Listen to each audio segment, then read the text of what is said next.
Hi hello welcome to CC. ഞാൻ അഞ്ജിത.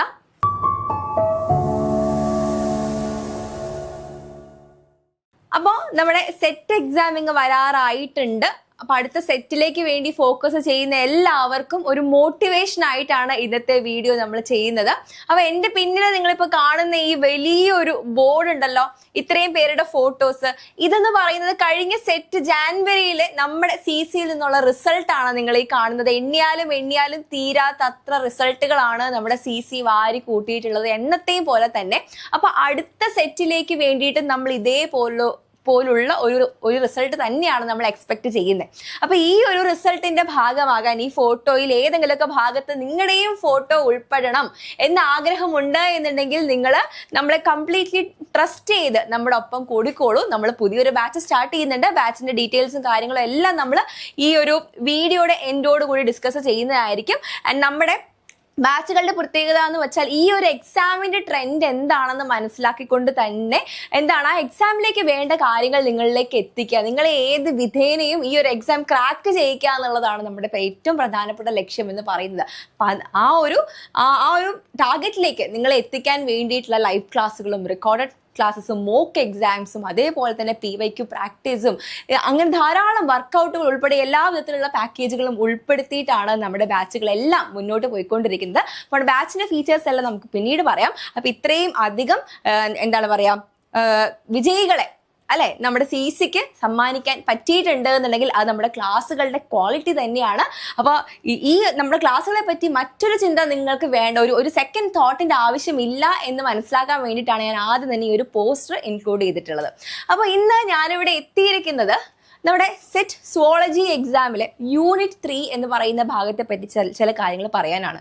ഈ unit 3 എന്ന് പറയുന്ന ഭാഗം എന്ന് പറയുന്നത് കുറച്ച് ആൾക്കാർക്ക് കുറച്ച് ലെങ്തി ആയിട്ടുള്ള ഒരു യൂണിറ്റ് ആണെന്ന് വിശ്വസിക്കുന്ന ഒരു യൂണിറ്റ് ആണ് യൂണിറ്റ് 3 എന്ന് പറയുന്നത്. കാരണം എല്ലാം അല്പം വലിയ ടോപ്പിക്കാണ്. ഫസ്റ്റത്തെ ടോപ്പിക് തന്നെ എടുത്തു നോക്കിയ ഫിസിയോളജിയാണ്. എന്ന് വെച്ചാൽ അത് ഒത്തിരി ഉണ്ട്. അതായത് ഇതിനകത്ത് ഓരോ ഹ്യൂമൻ സിസ്റ്റംസ് അല്ലെ സെപ്പറേറ്റ് എടുത്ത് നോക്കിയാൽ തന്നെ ഒരുപാട് ടൈം കൺസ്യൂമിങ് ആയിട്ടുള്ള ഒരു ഭാഗമാണ് ഫിസിയോളജി എന്ന് പറയുന്നത്. പിന്നീട് നോക്കിക്കഴിഞ്ഞാൽ ഇമ്മ്യൂണോളജി, അത് നമുക്ക് ഒത്തിരി വാസ്റ്റ് ആയിട്ട് പോകേണ്ട ഒരു ഭാഗം തന്നെയാണ്. പിന്നെ ഡെവലപ്മെന്റൽ ബയോളജി അല്ലെങ്കിൽ DB എന്ന് പറയുന്ന ഭാഗം, ഇതെല്ലാത്തിനും ഒക്കെ ഒരുപാട് ടൈം നമുക്ക് സ്പെൻഡ് ചെയ്ത് നോക്കേണ്ട ഒരു യൂണിറ്റ് ആണ് യൂണിറ്റ് 3 എന്ന് പറയുന്നത്. അപ്പോൾ യൂണിറ്റ് 3 സ്റ്റാർട്ട് ചെയ്യുമ്പോൾ ആദ്യം എല്ലാവരും ഒന്ന് പേടിക്കുന്ന ഒരു യൂണിറ്റ് ആണ് യൂണിറ്റ് 3 എന്ന് പറയുന്നത്. അപ്പോൾ ഈ ഒരു യൂണിറ്റ് 3യിലെ ഓരോ ഭാഗങ്ങളും എടുത്ത് വെച്ച് ചെറുതായിട്ടൊന്ന് ഡിസ്കസ് ചെയ്യാനാണ് ഞാൻ ഇന്ന് പ്ലാൻ ചെയ്യുന്നത്. സോ ആദ്യം നമുക്ക് ഫിസിയോളജി എന്ന് പറയുന്ന ഭാഗത്ത് തന്നെ സ്റ്റാർട്ട് ചെയ്യാം. ഇത് ഈ ഒരു വീഡിയോ നല്ല രീതിയിൽ ഒരു സപ്പോർട്ട് കിട്ടുകയാണെന്നുണ്ടെങ്കിൽ നമുക്ക് ഓരോ യൂണിറ്റിന്റെ ഓരോ ടോപ്പിക്സും എടുത്തിട്ട് നമുക്കൊരു സീരീസ് പോലെ ഇത് മുന്നോട്ട് പോവാം. ഓക്കെ, അപ്പൊ നമ്മൾ യൂണിറ്റ് 3യിൽ നിന്ന് സ്റ്റാർട്ട് ചെയ്യാണ്. ഫിസിയോളജി എന്ന് പറയുന്ന ഭാഗമാണ്. ഇത് നല്ല രീതിയിൽ നിങ്ങളിലേക്ക് എത്തുന്നുണ്ട് എന്ന് തോന്നിയാൽ അതിന്റെ ബാക്കി ഭാഗങ്ങൾ നമ്മളൊരു സീരീസ് പോലെ ചെയ്യാം എന്നാണ് ഓർക്കുന്നത്.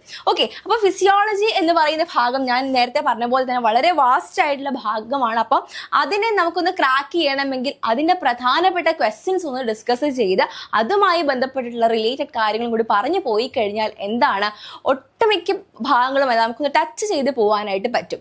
ഓക്കെ, നമുക്ക് ഓരോരോ പ്രീവിയസ് ഇയർ ക്വസ്റ്റ്യൻസ് ആയിട്ടും അല്ലെങ്കിൽ ഏറ്റവും ഫോക്കസ് കൊടുത്ത് നോക്കേണ്ട ഭാഗങ്ങളിലെ ക്വസ്റ്റ്യൻസും ആയിട്ടാണ് ഞാൻ ഇന്ന് ഇവിടെ എത്തിയിരിക്കുന്നത്. അപ്പോൾ ഓരോരോ ക്വസ്റ്റ്യൻസ് ആയിട്ട് വരും, നമുക്ക് തനിയെ ആൻസർ ചെയ്യാൻ പറ്റുന്നുണ്ടോ എന്ന് നോക്കാം. അതിന്റെ റിലേറ്റഡ് ഫാക്ട്സും കൂടി നമുക്കൊന്ന് ഡിസ്കസ് ചെയ്ത് പോവാം. ഓക്കെ, അപ്പോൾ ആദ്യത്തെ ക്വസ്റ്റ്യൻ ഇങ്ങനെയാണ്: enterogastrone inhibits gastrin secretion because it എന്നാണ് ചോദ്യം. അപ്പോൾ ഡൈജഷനുമായി ബന്ധപ്പെട്ടിട്ടുള്ള അല്ലെങ്കിൽ ഈ പറഞ്ഞ ഡൈജഷനുമായി ബന്ധപ്പെട്ടിട്ടുള്ള ഹോർമോൺസുമായി ബന്ധപ്പെട്ടുള്ള ക്വസ്റ്റ്യൻ ആണ് നമുക്ക് പറയാം. അല്ലെ, ഡൈജഷനെ ഹെൽപ്പ് ചെയ്യുന്ന പല ടൈപ്പ് ഹോർമോൺസ് ഉണ്ട്.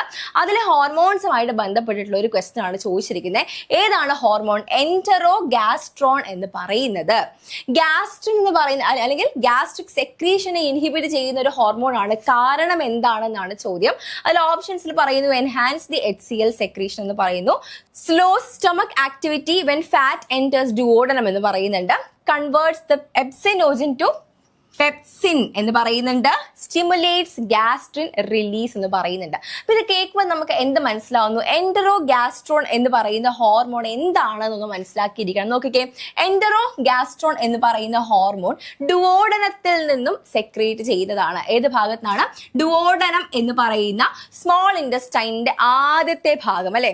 ഡുവോഡനം, ജെജുനം, ഇലിയം, ഈ 3 ഭാഗങ്ങളാണ് സ്മോൾ ഇൻറ്റസ്റ്റൈൻ്റെ ഭാഗങ്ങൾ. അതിൽ ആദ്യത്തെ സി ഷേപ്ഡ് സ്ട്രക്ചറാണ് ഡുവോഡനം എന്ന് പറയുന്നത്. മറ്റ് പല ഭാഗങ്ങളിൽ നിന്നുമുള്ള സെക്രീഷൻസ് വന്ന് എത്തുന്ന ഈ പറയുന്ന ബൈലാണെങ്കിലും പാൻക്രിയാറ്റിക് ജ്യൂസ് ആണെങ്കിലും ഒക്കെ വന്ന് എത്തുന്ന ഭാഗമാണ് ഡുവോഡനം എന്ന് പറയുന്ന ഭാഗം. അപ്പൊ അവിടെ നിന്നും റിലീസ് ചെയ്യുന്ന ഒരു ഹോർമോണാണ് എൻറ്ററോ ഗാസ്ട്രോൺ എന്ന് പറയുന്നത്.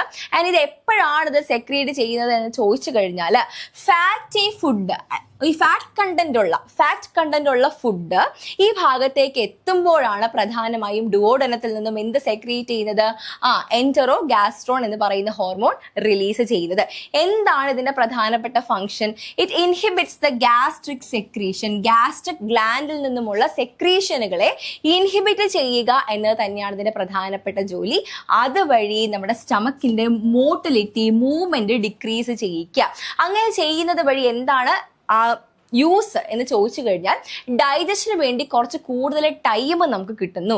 Allowing more time for digestion in small intestine. നമ്മൾ പഠിച്ചിട്ടുണ്ട് സ്മോൾ ഇൻറ്റസ്റ്റൈൻ എന്ന് പറയുന്ന ഭാഗത്താണ് ഏറ്റവും കൂടുതൽ ഡൈജഷൻ നടക്കുന്നത്. ആൻഡ് അബ്സോർപ്ഷൻ എന്ന് പറയുന്ന പ്രക്രിയയും എന്താണ് സംഭവിക്കുന്ന ഭാഗം ഡുവോഡനം തന്നെയാണ്. അപ്പൊ ഏറ്റവും കൂടുതൽ നേരം ഫുഡ് സ്പെൻഡ് ചെയ്യേണ്ട അല്ലെങ്കിൽ ഫുഡിന്റെ മൂവ്മെന്റ് കുറച്ച് സ്ലോ ഡൗൺ ആവേണ്ട ഒരു ഭാഗമാണ് സ്മോൾ ഇൻറ്റസ്റ്റൈൻ എന്ന് പറയുന്നത്. സോ ആ ഒരു ഡൈജഷൻ ടൈം എക്സ്റ്റെൻഡ് ചെയ്യാൻ വേണ്ടി തന്നെയാണ് ഇവിടെ നമ്മുടെ എൻറ്ററോ ഗാസ്ട്രോൺ എന്ന് പറയുന്ന ഹോർമോൺ ഗ്യാസ്ട്രിക് സെക്രീഷൻസിന് അല്ലെങ്കിൽ മോട്ടിലിറ്റിയൊക്കെ റെഡ്യൂസ് ചെയ്യുന്നത്. ഇത്രയും കാര്യങ്ങൾ ഇതുമായി ബന്ധപ്പെട്ട് ഓർത്തിരിക്കുകയാണെങ്കിൽ നമുക്കിവിടെ ഈസി ആയിട്ട് ആൻസർ പറയാം. Slows stomach activity when fat enters the duodenum. അപ്പൊ നമ്മുടെ ആൻസർ ഏതാണ്? ഓപ്ഷൻ ബി ആണ് നമ്മുടെ ആൻസർ. ഓക്കെ അല്ലേ? ശരി, നമ്മൾ അടുത്ത ക്വസ്റ്റ്യനിലേക്ക് പോവാണ്. അടുത്ത ക്വസ്റ്റ്യൻ നോക്കിയേ. Glucose and galactose are absorbed across the intestinal epithelial cells primarily by.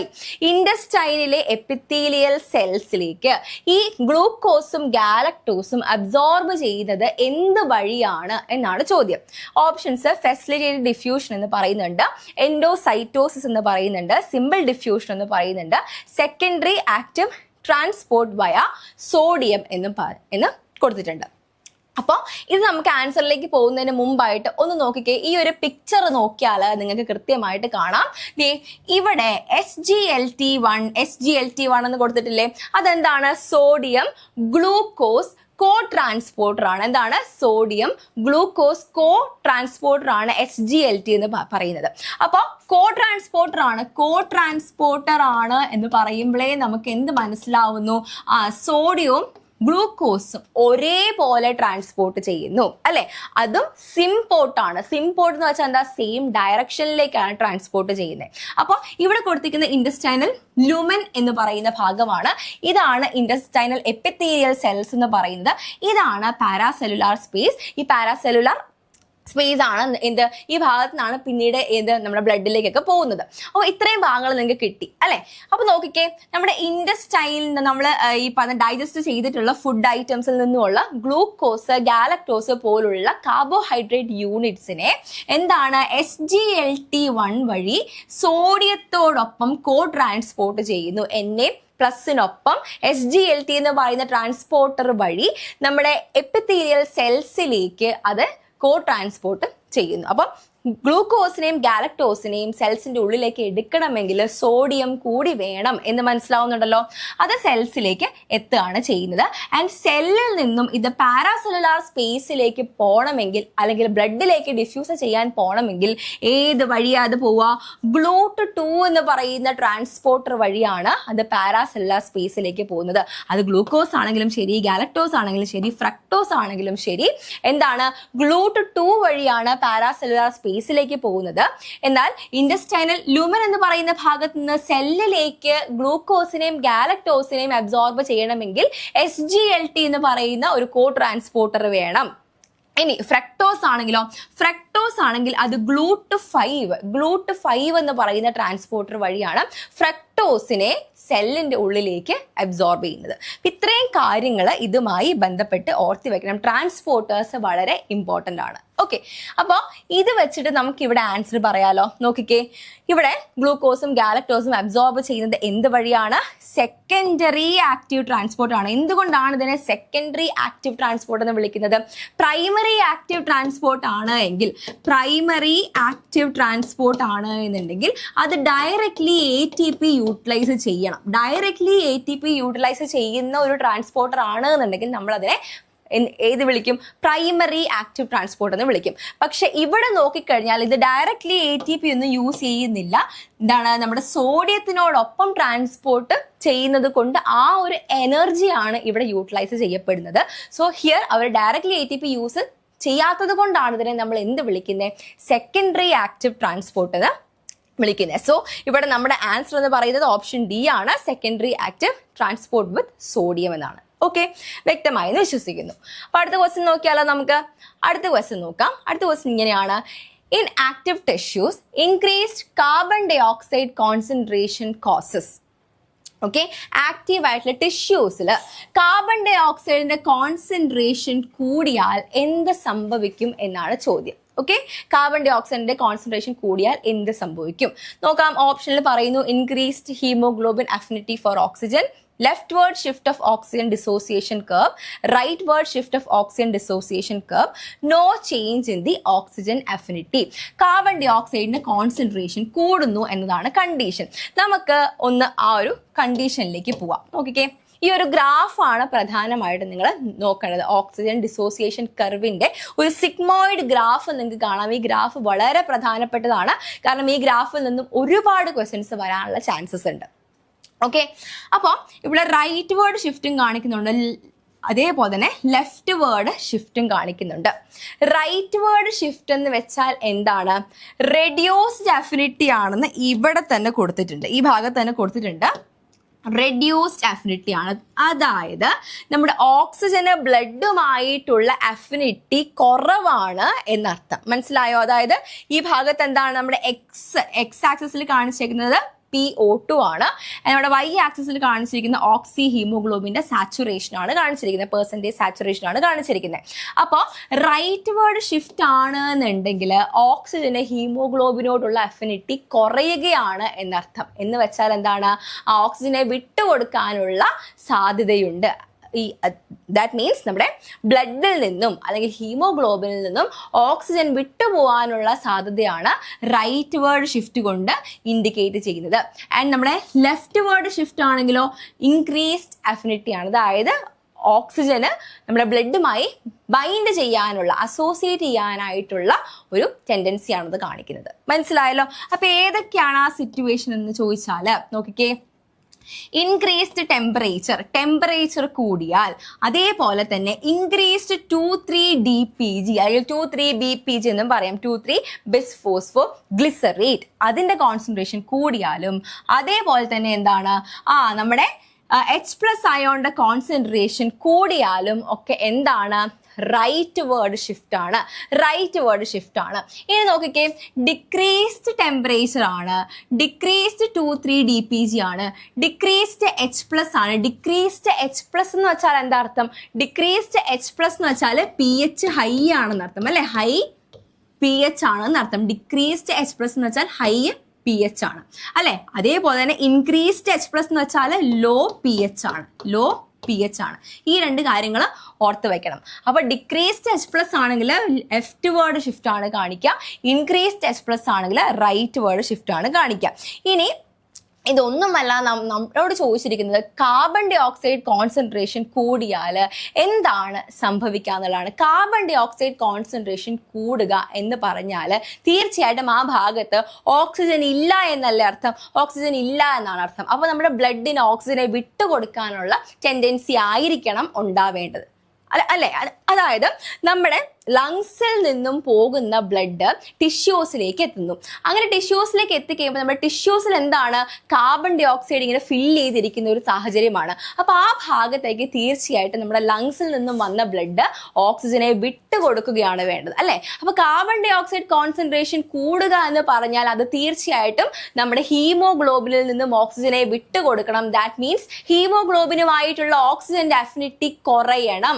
അപ്പൊ ഏത് ഷിഫ്റ്റ് ആയിരിക്കണം? അത് റൈറ്റ് ഷിഫ്റ്റ് ആയിരിക്കണം, അല്ലെ? കാർബൺ ഡൈ ഓക്സൈഡ് ഇല്ലാത്ത ഒരു കാർബൺ ഡൈ ഓക്സൈഡ് കോൺസെൻട്രേഷൻ കൂടിയ ഒരു ഭാഗത്തേക്ക് ബ്ലഡ് എത്തുകയാണ്.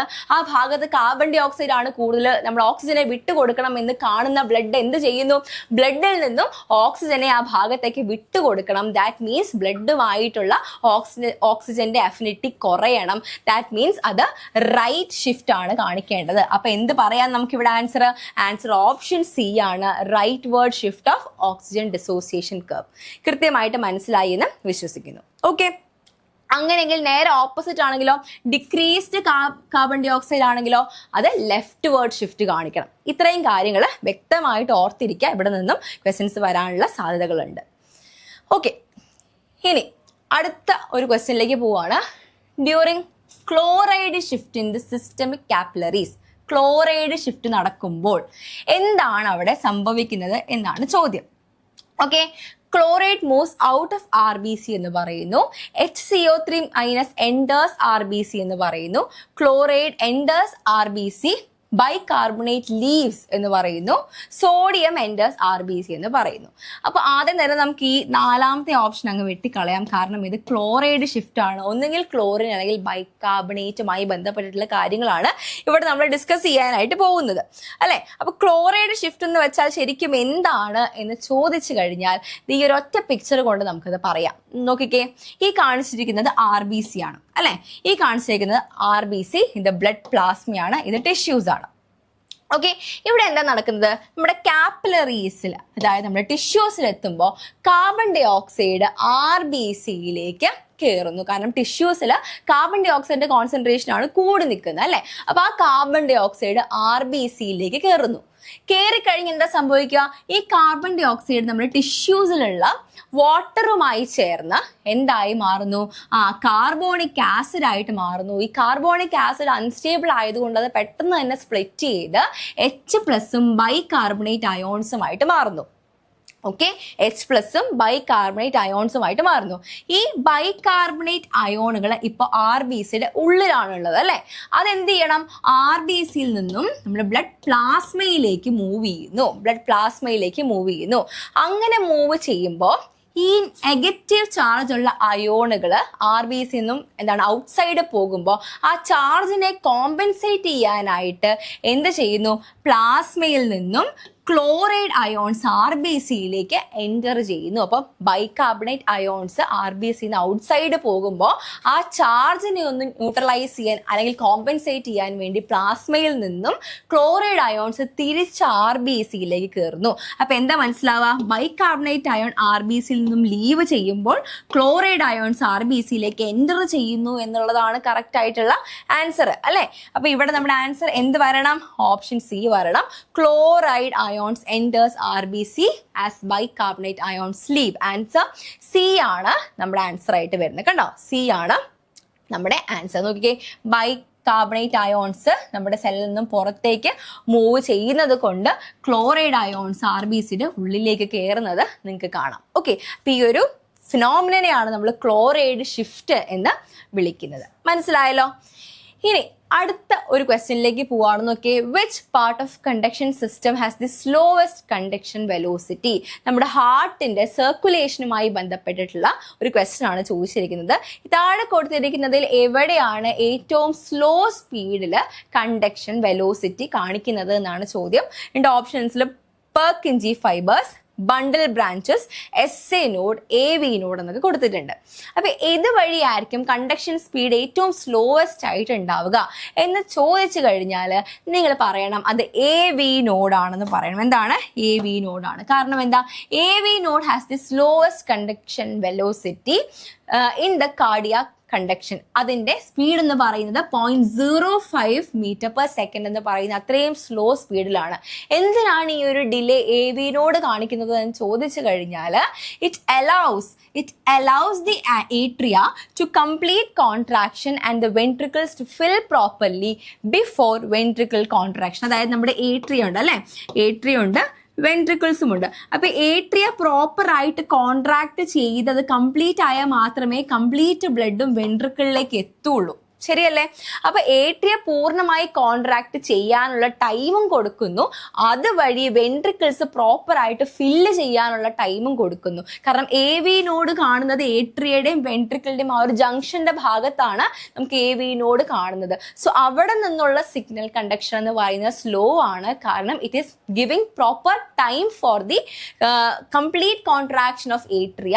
അതുവഴി വെൻട്രിക്കിൾ ഫില്ലിങ്ങിനുള്ള ഒരു പ്രോപ്പർ ടൈം കിട്ടുന്നു എന്നുള്ളതാണ് അവിടുത്തെ ആൻസർ ആയിട്ട് വരുന്നത്.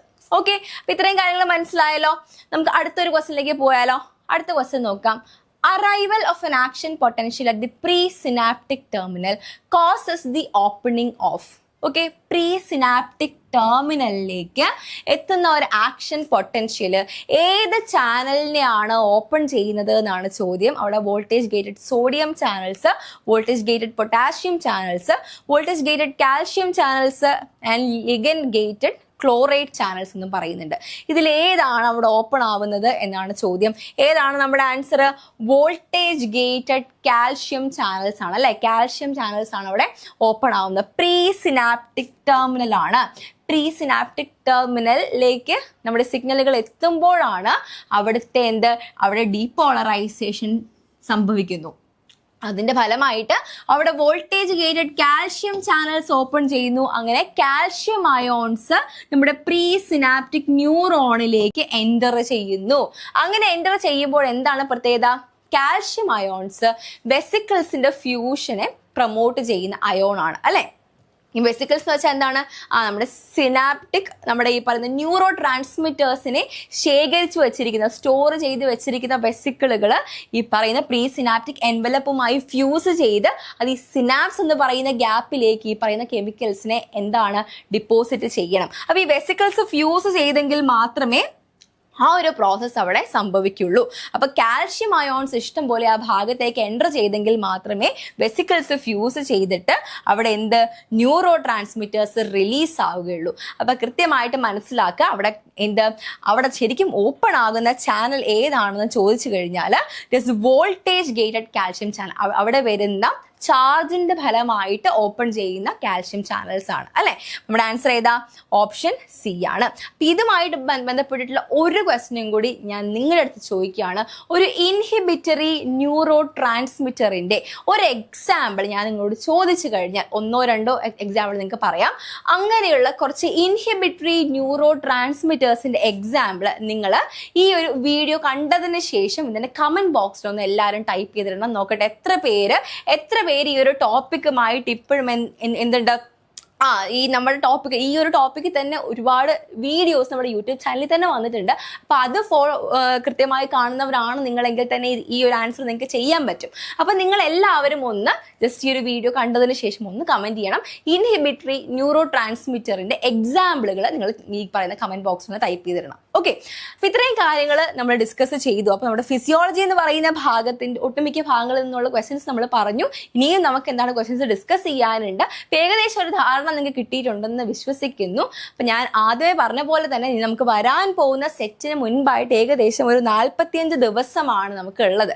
ഈ ഒരു ദിവസം നിങ്ങൾ എങ്ങനെ യൂട്ടിലൈസ് ചെയ്യുന്നു എന്നുള്ളതനുസരിച്ചാണ് നിങ്ങളുടെ ഈ ഒരു ഫലം വരാൻ പോകുന്നത്. ഈ ഒരു എക്സാം ക്രാക്ക് ചെയ്യോ ഇല്ലയോ എന്ന് തീരുമാനിക്കുന്നത് ഈ അവസാന ഘട്ടമാണ്. ശരിക്കും പറയാം, നിങ്ങൾ എത്രമാത്രം വർക്ക് ചെയ്തു എന്ന് പറഞ്ഞാലും ലാസ്റ്റ് മിനിറ്റിൽ നിങ്ങൾ ഒന്നും കൂടെ നല്ല രീതിയിൽ റിവൈസ് ചെയ്യുന്നില്ല എന്നുണ്ടെങ്കിൽ നിങ്ങൾ ചെയ്യുന്ന വർക്കെല്ലാം വെറുതെ ആയി പോകും അല്ലെ. അപ്പൊ ഈ ഒരു ലാസ്റ്റ് ടൈം നിങ്ങൾക്ക് ഫ്രൂട്ട്ഫുൾ ആയിട്ട് യൂസ് ചെയ്യാൻ വേണ്ടിയിട്ട് തന്നെയാണ് നമ്മുടെ CC ഒരു 45 day എലൈറ്റ് ബാച്ച് നമ്മൾ സ്റ്റാർട്ട് ചെയ്യുന്നത്. ഈ ഒരു ബാച്ചിന്റെ പ്രത്യേകത എന്ന് വെച്ചാൽ നമ്മുടെ എക്സാമിന് വേണ്ടിയിട്ടുള്ള എല്ലാ കാര്യങ്ങളും ഈ ഒരു 45 ദിവസം കൊണ്ട് ഒരു ക്യാപ്സ്യൂൾ രൂപത്തിൽ നിങ്ങളിലേക്ക് എത്തിക്കുകയാണ്. അത് ലൈവ് ക്ലാസ്സുകളായിട്ടും റെക്കോർഡഡ് ക്ലാസ്സുകളായിട്ടും അതേപോലെ തന്നെ എന്താണ് ഓരോ ക്ലാസ്സുകളെയും ബേസ് ചെയ്തിട്ടുള്ള PDF നോട്ട്സ് കിട്ടുന്നുണ്ട്, മോക്ക് എക്സാമുകൾ കിട്ടുന്നുണ്ട്, പിന്നെ മാക്സിമം PYQs പ്രാക്ടീസ് ചെയ്യിക്കുക. ഇതെല്ലാമാണ് നമ്മുടെ പ്രധാനപ്പെട്ട ലക്ഷ്യം എന്ന് പറയുന്നത്. കൂടാതെ എന്തുണ്ട്, നിങ്ങൾക്ക് മെന്റർ സപ്പോർട്ടും കിട്ടുന്നുണ്ട്. അപ്പോൾ ഈ ഒരു ബാച്ചിന്റെ ഭാഗം നിങ്ങൾക്ക് ഇപ്പം തന്നെ ആവാം, ഒട്ടും വൈകിട്ടില്ല. ഇപ്പം ജോയിൻ ചെയ്യുവാണെങ്കിൽ നിങ്ങൾക്ക് സെറ്റ് ക്രാക്ക് ചെയ്യാൻ വളരെ ഈസിയാണ്. നമ്മുടെ ബോർഡ് നമ്പറിലേക്ക് കോൺടാക്ട് ചെയ്യുക. അപ്പോൾ നമ്മുടെ ഈ പറയുന്ന CC ആപ്പ് നിങ്ങൾ എക്സ്പ്ലോർ ചെയ്യാത്തവരാണെന്നുണ്ടെങ്കിൽ ദയവ് ഇത് നമ്മുടെ ആപ്പും കൂടി ഒന്ന് എക്സ്പ്ലോർ ചെയ്യുക. കാരണം നമ്മൾ അധികം ഫ്രീ ഫീച്ചേഴ്സ് നമ്മുടെ ആപ്പിൽ നമ്മൾ സെറ്റ് ചെയ്തിട്ടുണ്ട്. അതായത് ഫ്രീ ആയിട്ടുള്ള ഡെയിലി മോക്ക് എക്സാംസ് ഉണ്ട്, ഡെയിലി ഫ്രീ ക്വിസസ് വരുന്നുണ്ട്, അതേപോലെ തന്നെ CAക്ക് വേണ്ടി സെപ്പറേറ്റ് ഒരു സെക്ഷൻ വരുന്നുണ്ട്, CA ഡെയിലി CAക്ക് വേണ്ടിയിട്ട്. പിന്നെ എന്തുണ്ട്, PYQസിൻ്റെ ഒരു ഭാഗം പ്രത്യേകം വരുന്നുണ്ട്. പിന്നെ നിങ്ങൾ ചെയ്യുന്ന ഈ ക്വിസിൻ്റെ ഒക്കെ ആ ഒരു റിസൾട്ട് എന്ന് പറയുന്ന സെക്ഷൻ സെപ്പറേറ്റ് നമ്മളൊരു ഭാഗത്ത് കാണിക്കുന്നുണ്ട്. അപ്പം ഇത്രയും അധികം ഫീച്ചേഴ്സ് ഇൻക്ലൂഡ് ചെയ്തിട്ടുള്ളതാണ് നമ്മുടെ ആപ്പ് എന്ന് പറയുന്നത്. അപ്പം ഇതുവരെ എക്സ്പ്ലോർ ചെയ്യാത്തവരാണെങ്കിൽ നമ്മുടെ ആപ്പ് കൂടി ഒന്ന് എക്സ്പ്ലോർ ചെയ്യുക. മറ്റൊരു ഇൻഫോർമേറ്റീവ് വീഡിയോയുമായി നമുക്ക് വീണ്ടും കാണാം. താങ്ക്